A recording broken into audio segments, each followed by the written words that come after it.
it's a Group 1 for 3-year-old colts. I mean, you know, it's an extraordinary race. Worldwide, derbies are a sign of greatness. So, as an owner, all I want to do is win these classics. So it's a great thrill to be number 1 sponsoring it, and number 2 have a really live contender in the race. Then comes double superlative. Let's start at the top of the boards with the favourite and winner of the Cape Guineas and alternate first leg of the SA Triple Crown, Double Superlative, who lived up to his name with an impressive performance in the Grade 1 World Sports Betting Cape Town Met. Look, he's a wonderful horse. Obviously, any horse that wins the Guineas and then runs 4th in the Met as a 3-year-old is above average. But I think you can't get carried away with the ratings at this time of year. I think that he obviously is the highest rated 3-year-old colt in the country, which is wonderful. But you know, it's misleading in many ways, I think, at this stage. So there's probably some really smart young horses that haven't been exposed yet who are at much lower ratings that we need to worry about. Time will tell. You can't get overexcited. I learned that a long time ago, that you've got to really bide your time and get excited after the post, not before the race.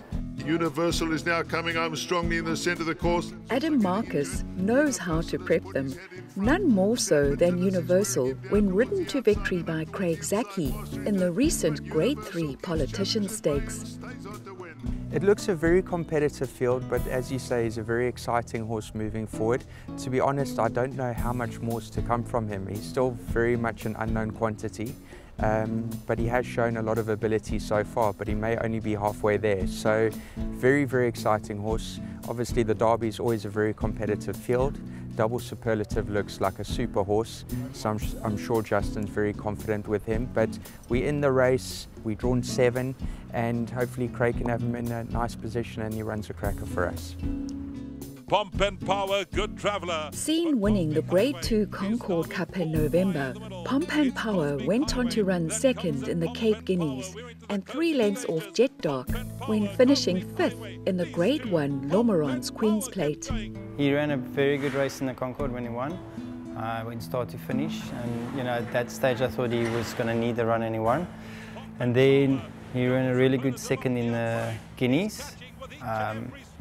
Double Superlative ended up winning that race, and Double Superlative is a sort of horse that would like a bit more ground, so probably the horse to beat after his run in the Met as well. And then in the Queen's Plate, Pom Pom Power got beat 3 lengths against the older horses, which I thought was a really, really good performance. And going into this race, it's not a very in-depth field, only 11 runners. I think a lot of tactics is going to go into this race, whereas the pace is going to be, obviously Pom Pom Power likes to go forward, go handy, but he's still got to see out the trip, so we'll have to listen and hear what the instructions would be like on the day. I did work him a while back and asked Justin to just change the bit. I think he could be a better horse in a softer bridle. Based on what I've seen, his workout performances, he's come on, he looks well. Mr.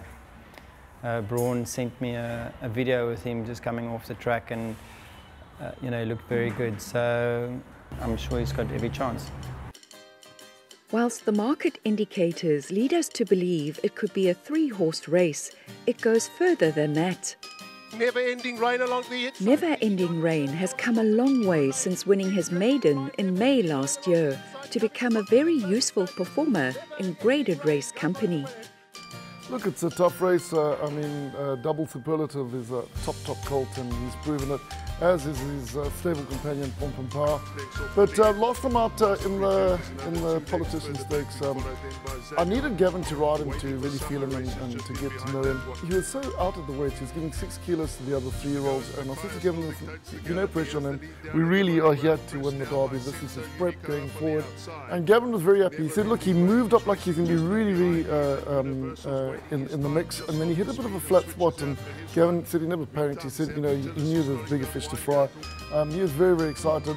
And he said, look, he really thinks he'll be primed for this race. Senso Unico. The exciting two-time winner Senso Unico, seen winning a merit-rated 80 handicap in October last year, stepped up 2 runs later in his first graded stakes outing to finish less than 2 lengths off Universal in the Grade 3 Politician Stakes.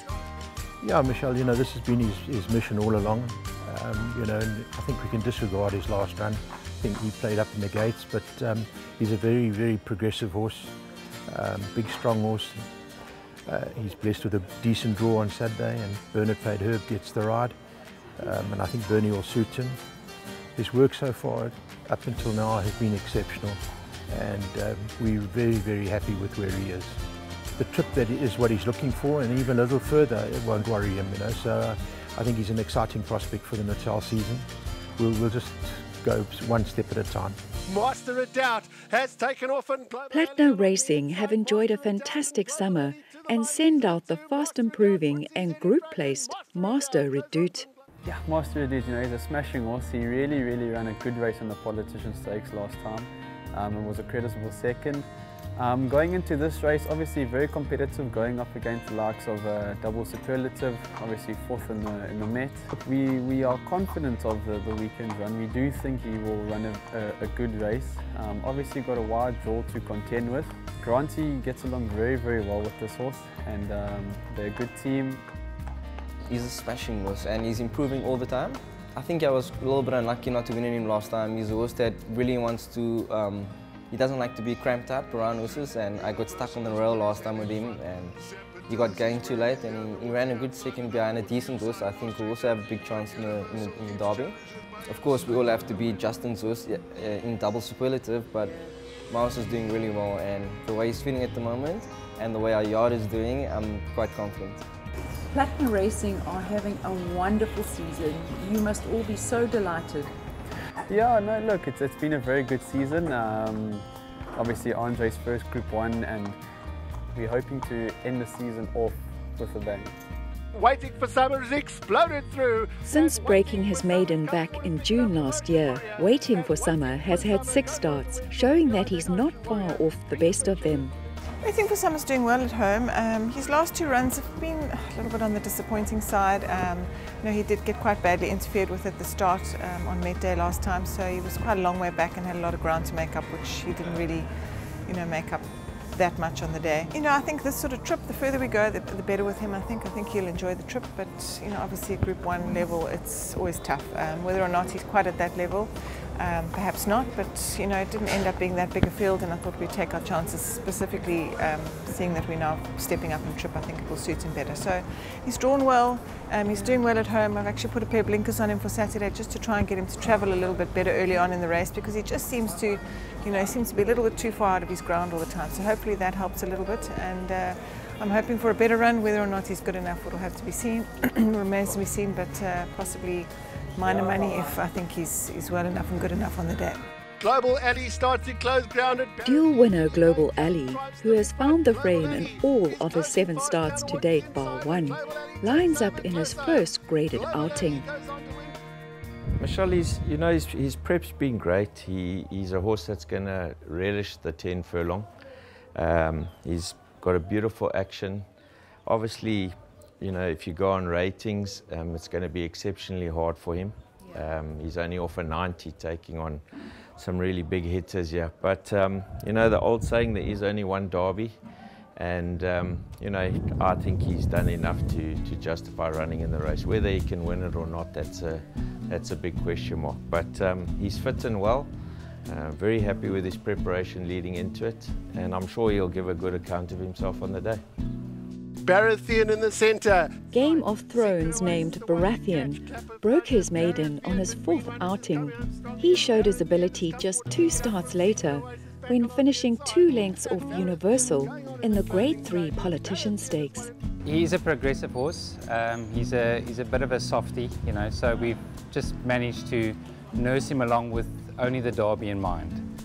And we've gradually increased his work, and he's gone through his races. I was a little bit under pressure the last bit. I thought maybe his rating wouldn't be high enough to get in, but we didn't get a full field. So and a cracker run last time. It really was a fantastic run. Yes, he was getting weight from those top horses, but it was a very, very good run, and he's had probably the most work he's ever had after that run. So he's definitely gotten a lot better, and he's come through his preparations very well. So he's a horse that'll more than likely be better as a 4-year-old, but I think he's earned his place in this race. I thought he would mature a little bit quicker than what he has, but we're taking our chances. It's a very strong field. Obviously, I mean, Double Superlative ran 4th in the Met and now running level weights in the Derby. So on paper, we're all running for 2nd, but you know, races aren't run on paper. So we're taking our chances and we're hoping for the best. Darjeeling just the leader.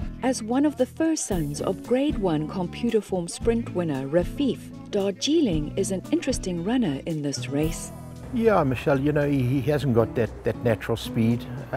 He's run on well over 1,800 metres, and I think the 2,000 will suit him. Unfortunately, he's not blessed with the best of draws drawn on the outside, and young Craig Bantam gets his chance in a Group 1. So, you know, his work this morning was particularly good, and we are going to slap the blinkers on him for race day. So, you know, I just hope that we see a progressive run from him.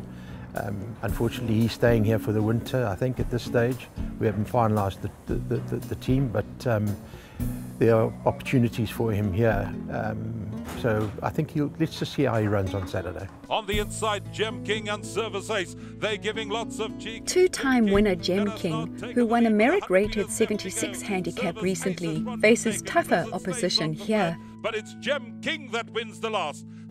Yeah, he's fit, he's well. I think he's looking the best he's ever looked. His work is very good, you know.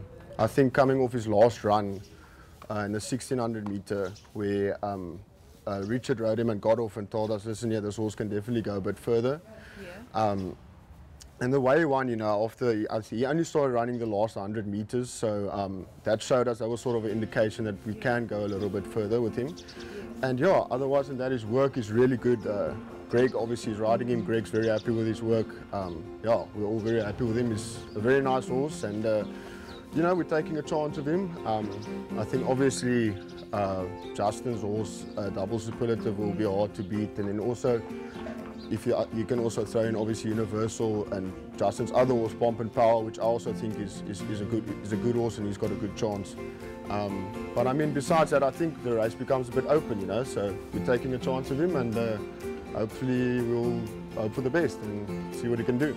The Derby is a very prestigious race, and it's a race that not only for pedigree-wise, but from a trainer's perspective, it's a dream to win.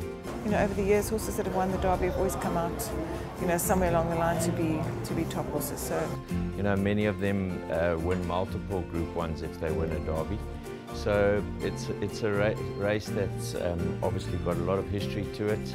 As you know, the Derby back to Lord Derby, and it was first run over a much shorter distance. But it's a race that every breeder, every trainer, every jockey, every owner wants to win. I mean, it's steeped in history. Well, I think for years, you know, from when Mr. Millard was training, the Derby was always a good pointer to the Natal season, the winter season, and if you've got a horse that wins the Derby, 9 times out of 10, he's going to do well in KZN.